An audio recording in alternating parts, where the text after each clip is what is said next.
मैंने अपना पति खोया है, जो इस सदन के माननीय सदस्य थे। पूरा सदन जानता है कि उनकी हत्या कैसे हुई थी और किन लोगों ने की थी।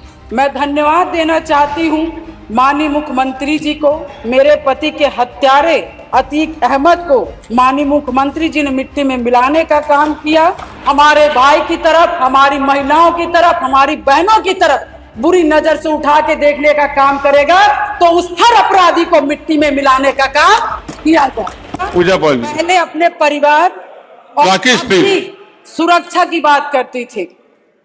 मैं आपका ध्यान, माननीय अधिष्ठाता महोदय जी, मैं आपका ध्यान अपने तरफ ले आना चाहती हूँ। मैंने अपना पति खोया है, जो इस सदन के माननीय सदस्य थे। ये बात किसी से छिपी नहीं है। पूरा सदन जानता है कि उनकी हत्या कैसे हुई थी और किन लोगों ने की थी। मैं धन्यवाद देना चाहती हूँ माननीय मुख्यमंत्री जी को, जिन्होंने मेरे छुपे हुए उन आंसुओं को देखने का काम किया जो वर्षों में किसी ने देखने का काम नहीं किया। मेरा दुख, मेरा तकलीफ माननीय मुख्यमंत्री जी ने देखने का काम किया और सही मायने में मुझे न्याय दिलाने का और देने का काम किया। माननीय अधिष्ठाता महोदय जी, मुझ जैसे पता नहीं कितने प्रयागराज में पीड़ित परिवार को माननीय मुख्यमंत्री जी ने ऐसे अपराधियों को दंड दे करके उनको न्याय दिलाने का काम किया है। और कल शायद मेरी प्रयागराज की जनता मुझे सुनेगी तो वो लोग भी माननीय मुख्यमंत्री जी को धन्यवाद देने का काम करेंगे पुनः दोबारा। और माननीय अध्यक्ष जी, मेरे जैसे पता नहीं कितने महिलाओं की सिंदूर को मिटाया गया, पता नहीं कितने माताओं की गोदी सूनी कर दी गई। मैं धन्यवाद देना चाहती हूं ऐसे मुख्यमंत्री जी का, जिन्होंने जीरो टॉलरेंस ला करके, पॉलिसी को ला करके, अपना करके अपराध और माफिया अतीक अहमद जैसे अपराधियों को मट्टी में मिलाने का काम।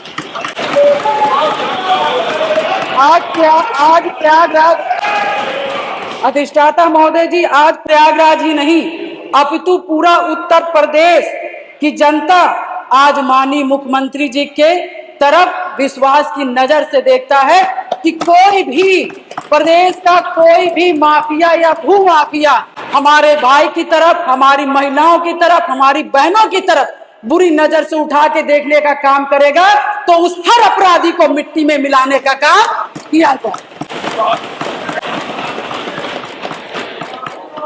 और माननीय अधिष्ठाता महोदय जी, मैं ये कहना चाहूंगी कि कोई जिसकी सबसे बड़ी बात, क्योंकि जो करके दिखा दे उसी पर विश्वास किया जाता है। मैं भी 3 बार इस सदन की विधायक रही हूँ, बहुत छोटी उम्र से रही हूँ। सबकी विश्वास और सबकी आस से मैं यहाँ पर आई हूँ। उसी आशा और विश्वास को जब भी मुझे किसी ने दिलाया है तो मैं उसके साथ खड़ी रही हूँ।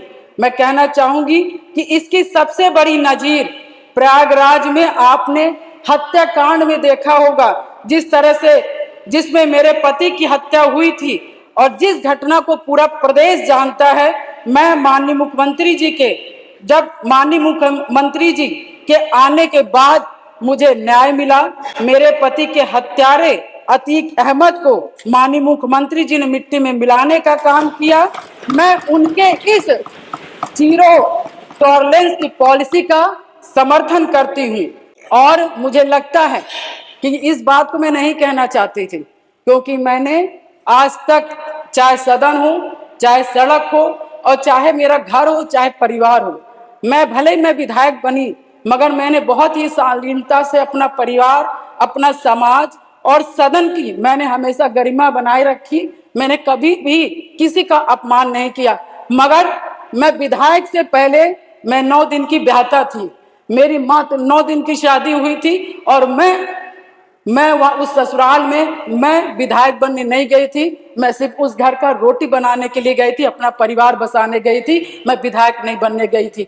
मगर जब मेरे साथ घटना हुआ तो मैंने न्याय के लिए अपना आवाज खोला, अपने अधिकारों को मांगने का काम किया और जो कि मुझे जिस तरह से मुझे सही लगा, मैंने कभी जनता को अपना परिवार समझा, कभी आप सभी माननीय सदस्य को अपना भाई बंधु समझा, और आप ही लोग से, सभी लोग से मुझे ताकत मिली।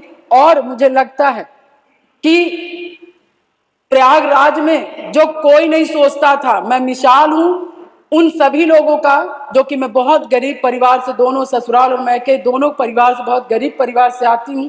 ना मेरे पास पैसा था, ना गाड़ी था, ना व्यवस्थाएं थी, ना घर में कोई एक आदमी था, मगर धन्य शहर पश्चिमी की जनता ने, जिस पे मुझे विश्वास करके मुझे चुनाव लड़ने का काम किया और अपने पैसे से चुनाव लड़ने का काम किया। और उन्होंने लड़वाने का काम उसी आस्था विश्वास के साथ सन 2005 से मैं कमर कस के, मैंने शहर अपनी नहीं की, अपने पति की, मुझे तो पता ही नहीं था कि कौन क्या है, मगर मैंने जब जाना कि इससे कोई लड़ने के लिए तैयार नहीं, इस अतीक ऐसे माफियाओं से, तो मैंने लड़ने की ठानी। क्योंकि मुझे बस एक चीज लगा कि आज मैं डर जाऊंगी, जिसके पति की सारे आम हत्या कर दी गई और उसकी डेड बॉडी नहीं दी गई, ऐसे पता नहीं कैसे नॉर्मल इंसान, जो छोटे छोटे समाज के लोग होंगे, पता नहीं हजार राजू पाल जी की हत्याएं हो जाएंगी और हम जैसी लड़कियां गूंगी बहरी घर में बैठ जाएंगी।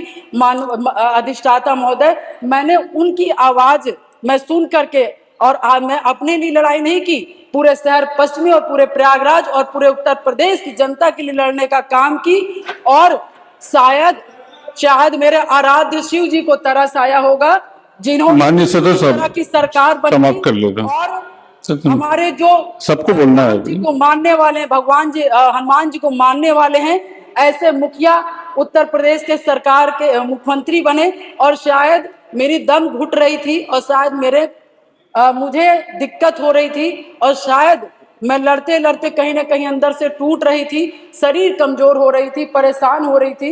ईश्वर को भी तरस आया और महाराज जी को भी तरस आया, और मुझ जैसी महिला को न्याय दिलाने का काम किया, उत्तर प्रदेश की जनता को, मुझ जैसी महिलाओं को न्याय दिलाने का काम किया। अब आप समाप्त कर दीजिए।